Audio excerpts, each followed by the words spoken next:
Oke, baik. Pertemuan minggu ini kita masuk ke pertemuan 3. Sini tentang membahas proses bisnis dan perubahannya.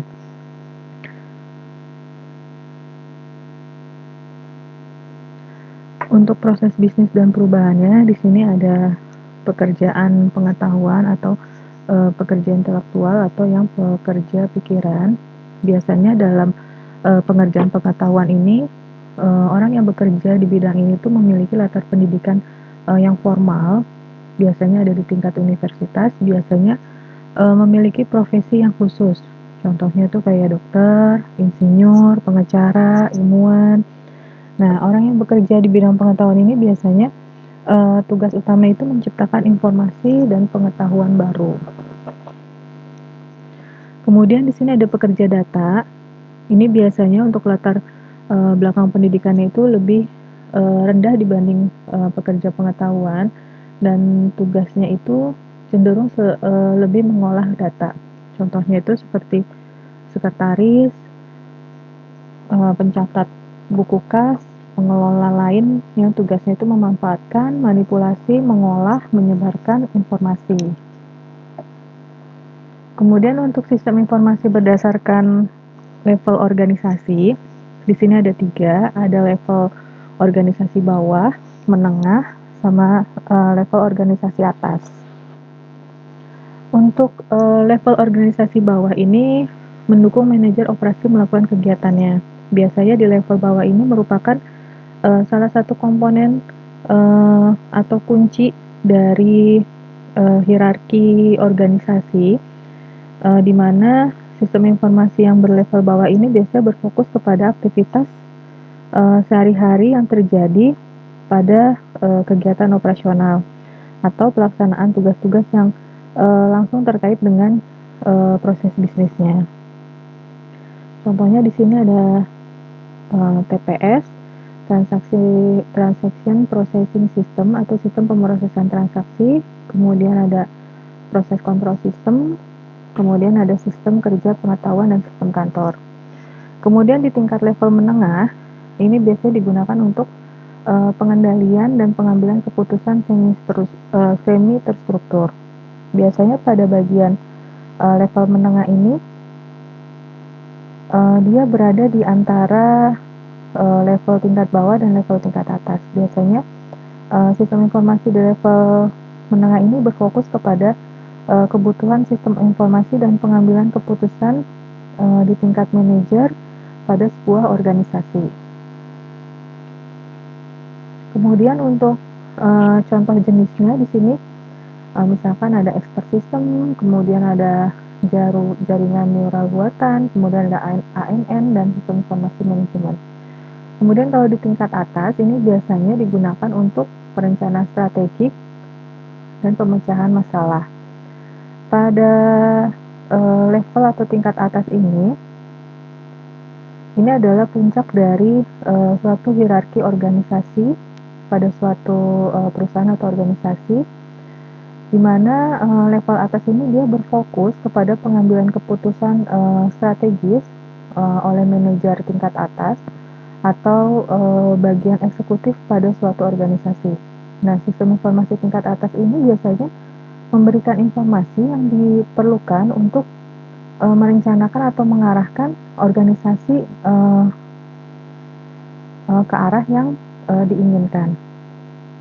Kemudian untuk contohnya seperti SPK, kemudian Executive Information System, kemudian ada sistem pendukung eksekutif. Untuk contoh relasi antar sistem, di sini tadi ada TPS (Transaction Processing System) sebagai sumber data bagi sistem lain. Contohnya ini di sini ada sistem aplikasi penjualan. Jadi TPS ini dirancang untuk memproses transaksi sehari-hari pada suatu organisasi. Contohnya adalah penjualan, pembelian, terus pemrosesan data transaksi. Nah, biasanya TPS ini menjadi sumber data yang penting bagi sistem aplikasinya. Untuk contohnya tadi sistem aplikasi penjualan, biasanya pada sistem ini tuh nanti mencatat semua transaksi penjualan harian, kemudian mencatat detailnya seperti produk yang dijual apa saja, harganya berapa, jumlah, tanggal, dan data pelanggan yang melakukan pembelian produk itu siapa saja. Nah, itu contoh dari TPS. Kemudian ada SIM, Sistem Informasi Manajemen. SIM ini berperan penting dalam pengambilan keputusan di tingkat manajemen pada suatu organisasi. Biasanya sistem ini tuh mengumpulkan, mengolah, dan menganalisis berbagai data yang berasal dari berbagai sumber. Nah, di sini ada contohnya adalah pesanan yang dicatat oleh sistem penjualan, kemudian dikirim ke pabrikasi sebagai transaksi untuk memproduksi atau ke sistem informasi manajemen untuk membuat laporan keuangannya. Biasanya dalam mencatat sistem penjualan ke pabrikasi, biasanya dicatat pemesanannya, sistem penjualan itu dicatat detail pesanan produknya yang dipesan, jumlahnya, harga, dan tanggal pesannya. Kemudian nanti pesanan tersebut akan disimpan terlebih dahulu, kemudian produksinya seperti apa. Jadi harus ada rencana produksi barangnya dengan permintaan pelanggannya itu seperti apa. Kemudian pada produksi ini pastinya membantu dalam menentukan sumber dayanya siapa saja, kemudian jadwal produksinya bagaimana, dan sampai dengan untuk membuat laporan keuangan. Biasanya laporan ini tuh berisikan tentang pendapatan dari penjualan, biaya produksinya, berapa yang harus dikeluarkan, kemudian laba ruginya berapa yang didapat gitu. Nah, untuk SPE, sistem pendukung eksekutif, ini adalah bisa mengakses informasi eksternal dan internal yang berguna untuk mengidentifikasi masalah atau mengenai peluang perusahaan. Jadi SPE ini dia dirancang khusus untuk membantu para eksekutif atau di tingkat atas untuk pengambilan keputusan strategi yang akan dijalankan.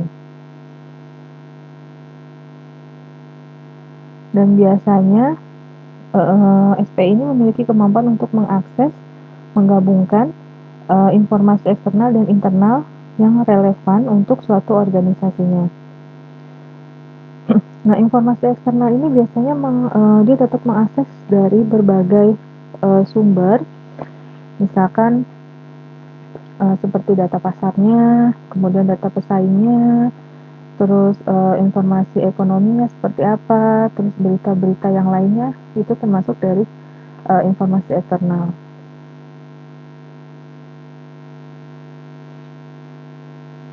Kemudian untuk ragam sistem berdasarkan fungsional, ini di sini contohnya ada sistem informasi akuntansi atau accounting information system, di mana sistem informasi ini menyediakan fungsi akuntansi.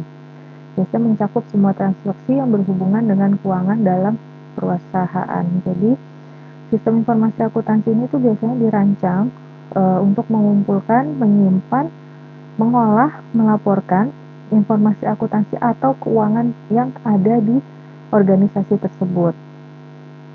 Biasanya sistem ini dapat membantu perusahaan dalam mengelola informasi keuangan yang menghasilkan laporan keuangan untuk memantau transaksi bisnis pada suatu organisasi tersebut. Nah, fungsi dari sistem informasi akuntansi ini mengelola dan mencatat transaksi keuangan perusahaan. Contohnya kayak pemasukan, pengeluaran, terus gaji karyawan, dan biaya-biaya lain yang akan dicatat di dalam sistem informasi akuntansi.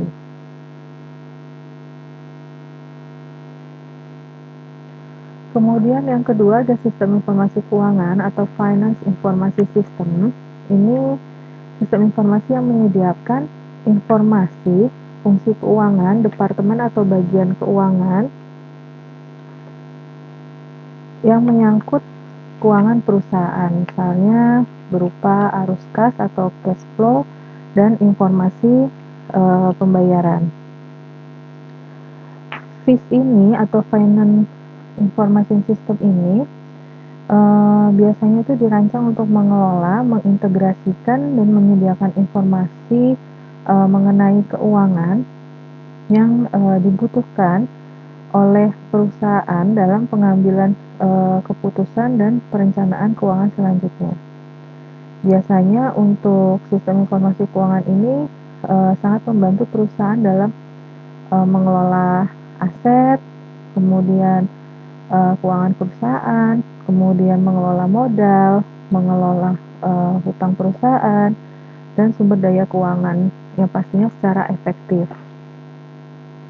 Contohnya tadi kayak dia berfungsinya mengelola aset perusahaan. Biasanya sistem informasi keuangan ini dia dapat melacak aset-aset dan liabilitas dari perusahaan tersebut, kemudian termasuk ke dalam inventarisnya, hutangnya, dan modal yang digunakan pada perusahaan tersebut. Kemudian yang ketiga ada sistem informasi manufaktur atau produksi. Biasanya sistem informasi ini bekerja sama dengan sistem informasi lain untuk mendukung manajemen perusahaan baik dalam perencanaan maupun pengendalian. Pada produksi ini produk atau jasa yang dihasilkan itu berupa data mentah atau bahan mentah, kemudian profil vendor baru dan jadwal produksi. Sistem informasi manufaktur ini dirancang untuk mendukung operasi produksi dari perusahaan, kemudian manufaktur dan fabrikasi dalam sebuah perusahaan. Biasanya sistem ini tuh mengelola proses produksi, kemudian mengontrol inventarisnya bagaimana, terus mengoptimalkan kapasitas produksinya, memantau kinerja produksinya, dan jadwal produksinya seperti apa. Nah, fungsi dari sistem informasi manufaktur ini, dia bertanggung jawab dalam memproduksi barang-barang dan jasa sampai dengan dari barang atau bahan mentah sampai dengan menjadi barang jadi yang siap dijual. Kemudian ada sistem informasi pemasaran. Ini menyediakan informasi yang dipakai oleh bagian pemasaran. Biasanya dia berupa rangkaian penjelasan. Sistem informasi pemasaran atau penjualan ini pastinya berhubungan dengan rangkaian proses, kemudian alat yang digunakan perusahaan untuk mengumpulkan, menganalisa, dan mengelola data dan informasi yang berkaitan dengan aktivitas pemasaran penjualannya. Biasanya sistem informasi pemasaran atau penjualan ini tuh sangat mendukung pengambilan keputusan yang lebih baik untuk domain pasar dan penjualan produk tersebut. Nah, fungsi dari sistem informasi pemasaran ini bertanggung jawab dalam menjual produknya, kemudian layanan perusahaannya bagaimana, terus mengidentifikasi pelanggan dengan produk, terus mengetahui apa yang dibutuhkan pelanggan, kemudian merencanakan dan pengembangan produk jasa atau inovasi dari produk dan jasa yang dibutuhkan oleh pelanggan. Kemudian ada sistem informasi SDM atau Human Resource Information System atau HRIS. Ini adalah sistem informasi yang menyediakan informasi yang digunakan oleh personalia. Biasanya sistem informasi SDM ini berisikan gaji, lintasan pajak dari suatu perusahaan, kemudian tunjangan-tunjangan dari para pegawainya. Biasanya sistem informasi SDM ini dibuat untuk mengelola data dan informasi yang terkait dengan sumber daya manusia di suatu perusahaan tersebut. Biasanya tujuan dari sistem informasi SDM ini untuk mengoptimalisasikan serta mempermudah pengelolaan dari bagian SDM.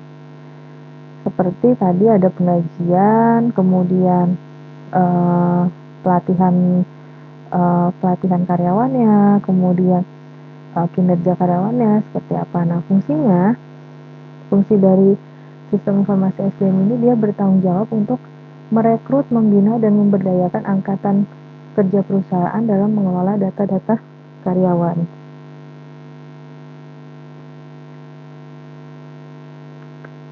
Kemudian untuk pengertian proses bisnis, ini dapat didefinisikan sebagai kumpulan dari proses yang berisi kumpulan aktivitas atau kegiatan yang saling berelasi satu dengan yang lainnya untuk menghasilkan keluaran atau yang mendukung pada tujuan sasaran dari suatu organisasi. Kemudian proses bisnis ini harus memiliki tujuan seperti efektif, efisien, dan membuat mudah untuk beradaptasi pada proses dalamnya. Jadi proses bisnis ini harus merupakan proses bisnis yang berorientasikan pada jumlah dan kualitas produk outputnya. Jadi dapat disimpulkan proses bisnis itu adalah serangkaian tindakan atau kegiatan yang dilakukan dalam rangka mencapai tujuan dari suatu perusahaan. Biasanya atau proses bisnis ini dia cara mengorganisasikan, mengelola, mengkoordinasi, serta mengintegrasikan ke bagian lain berbagai dari sumber daya manusia yang ada seperti teknologi, informasi, dan aset lainnya yang pastinya dengan tujuan dari suatu perusahaan itu harus terpenuhi.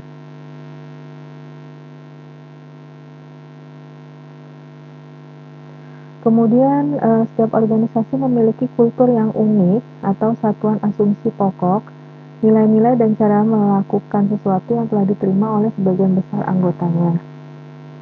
Jadi setiap organisasi itu memiliki kultur atau budaya yang unik yang terdiri dari asumsi pokok, terus nilai-nilai, kemudian cara melakukan untuk melakukan sesuatu yang telah diterima oleh sebagian besar anggotanya.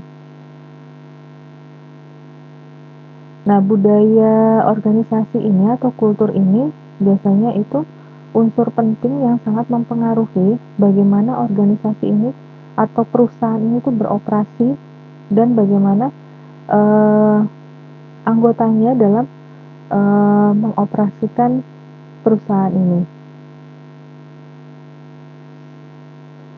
Kemudian kita harus sangat penting atau memperhatikan ya tentang uh, mengelola budaya organisasi tersebut. Biasanya budaya yang kuat dan sejalan dengan tujuan organisasi ini dapat meningkatkan motivasi si karyawan, kemudian menambahkan kolaborasi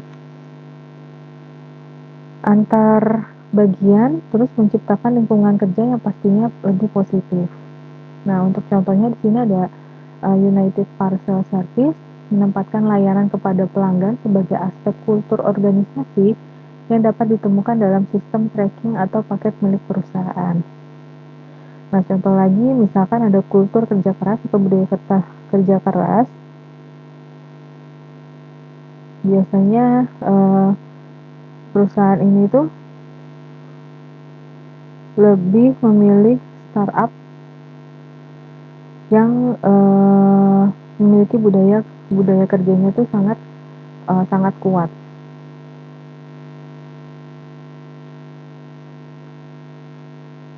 Kemudian keuntungan dari proses bisnis yaitu pada organisasi perusahaan yang pastinya organisasi dapat lebih fokus kepada customer.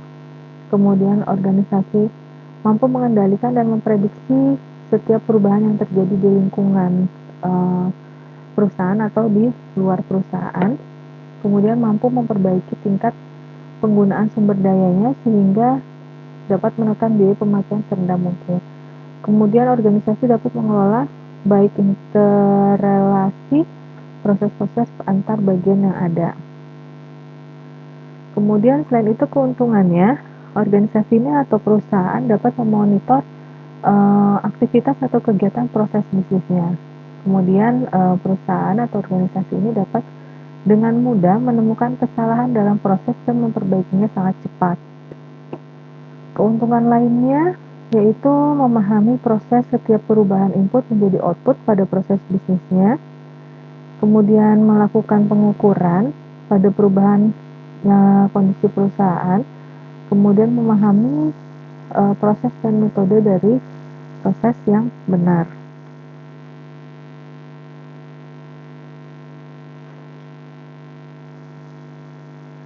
Di sini ada contoh proses bisnis fungsional. Di sini contohnya ada fabrikasi dan produksi. Proses bisnisnya itu misalkan memasang produk, memeriksa kualitas, membuat tagihan material. Nah, ini adalah sebagai contohnya. Jadi pada fabrikasi atau produksi ini biasanya dia proses melibatkan perusahaan manufaktur dalam memproduksi suatu barang. Tadi contohnya misalkan ada perencanaan produksi. Nah, ini kita harus menentukan kebutuhan bahan bakunya apa saja, peralatan dan tenaga kerjanya bagaimana. Kemudian ada pengadaan bahan baku terlebih dahulu. Ini biasanya melakukan pengadaan sesuai dengan yang diperlukan. Kemudian ada penyimpanan dan penerimaan bahan baku. Ini biasanya untuk penyimpanannya di sini sudah amat sesuai dan standar. Kemudian ada proses produksi.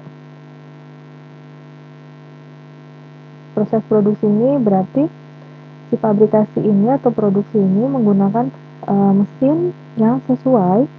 Kemudian dari prosesnya itu termasuk ke dalam tahap-tahap seperti pemesinan, pengecoran, perakitan, dan penyatuan. Kemudian ada penjualan dan pemasaran. Di sini contoh proses bisnisnya ada identifikasi pelanggan, kemudian membuat pelanggan memperhatikan produk, kemudian menjual produk. Biasanya untuk penjualan dan pemasaran ini adalah langkah atau serangkaian yang dilakukan si perusahaan ini untuk mendekati, mengikat, kemudian mempertahankan, mengambil pelanggan. Biasanya pada bidang penjualan atau pemasaran ini dengan cara itu memproduksikan produk atau layanan mereka. Nah, contohnya dari proses bisnis fungsional pada penjualan itu identifikasi pelanggan terlebih dahulu, karena tadi kita harus melihat memikat pelanggan. Kemudian membuat pelanggan memperhatikan produk, kemudian menjual produk.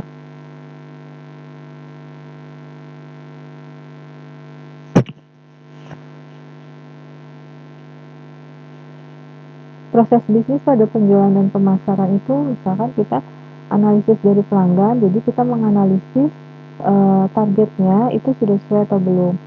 Kemudian membangun produk dan layanan ini biasanya sesuai dengan kebutuhan pelanggan. Terus setelah itu semua kita harus memiliki strategi pemasaran. Ini biasanya seperti promosi, kemudian penentuan harganya, terus pesan promosi. Nah, seperti itu kurang lebihnya.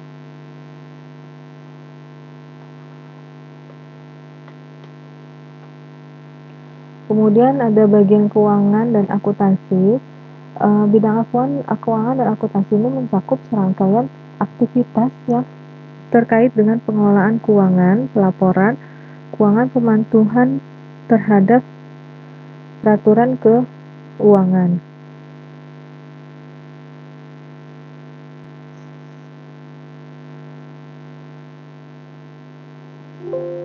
Untuk keuangan, di sini contohnya ada prosesnya itu ada menerima piutang, membuat perkiraan keuangan, mengelola buku kas. Biasanya pada keuangan dan akuntansi di sini dapat memonitor dan mengelola utang atau piutang yang harus dibayarkan kepada pihak ketiga. Sedangkan untuk mengelola piutang itu harus diterima dari pelanggan atau pihak klien. Kemudian untuk contoh sumber daya manusia, ini biasanya dia mencakup serangkaian kegiatan yang berhubungan dengan manajemen sumber daya manusia. seperti contohnya ada pengelola karyawan, mengembangkan karyawan, terus memenuhi kebutuhan SDM dan dalam berorganisasi. Nah, di sini contohnya ada mengontrak karyawan. Nah, biasanya kita sebelum mengontrak karyawan ini kita menentukan kebutuhan perusahaan uh, akan karyawan barunya. Kemudian menerapkan strategi rekrutmen termasuk penyimpanan kerjaan sesuai kandidatnya yang diwawancara.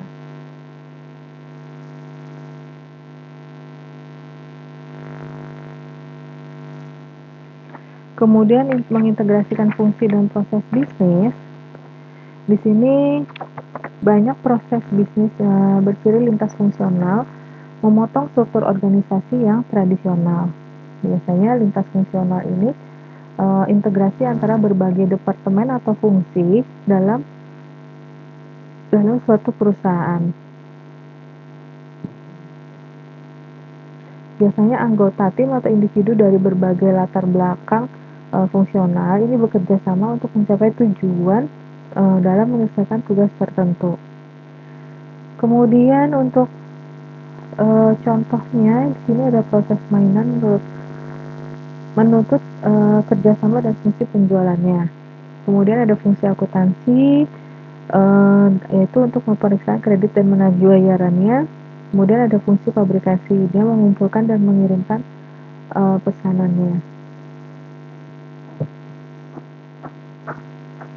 Kemudian untuk proses bisnis yang didukung sistem enterprise, jadi sistem enterprise ini adalah proses bisnis yang mengacu kepada sistem yang didesain untuk mendukung dan mengoptimalisasi dari berbagai aspek suatu perusahaan. Jadi si sistem enterprise ini dia bisa saling terhubung dengan departemen atau fungsional dalam suatu organisasi.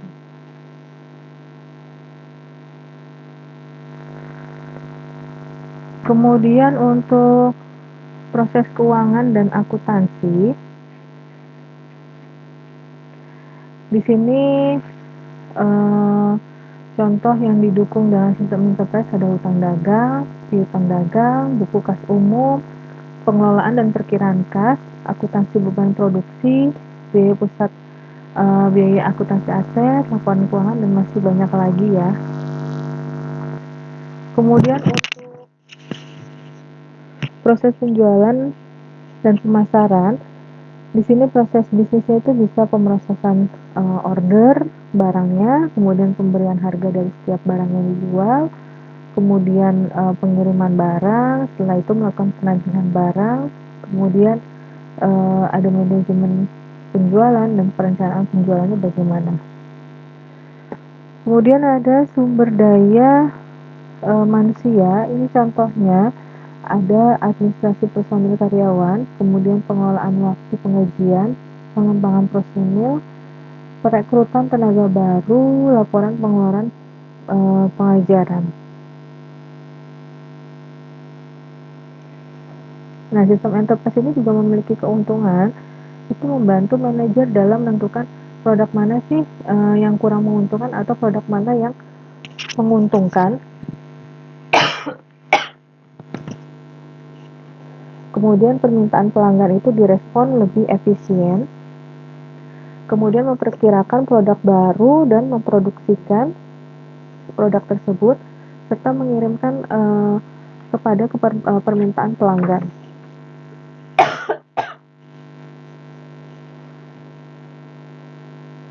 Nah, enterprise sendiri memiliki tantangan, yaitu pastinya dia membutuhkan biaya besar, kemudian memerlukan perubahan mendasar dalam cara pengoperasian bisnis. Kemudian bisnisnya perlu dikerjakan ulang agar informasi itu dapat mengalir lebih cepat. Kemudian perlu 3-5 tahun agar penuh dapat terimplementasi. Nah, enterprise ini memang membutuhkan biaya besar dalam implementasinya karena enterprise ini memang memerlukan investasi besar dan dalam hal perangkat lunaknya, kemudian perangkat kelasnya, kemudian pelatihan bagi SDM-nya, dan konsultasi. Jadi semua ini adalah tantangan bagi sistem enterprise. Oke, baik, ini penjelasan dari pertemuan 3 proses bisnis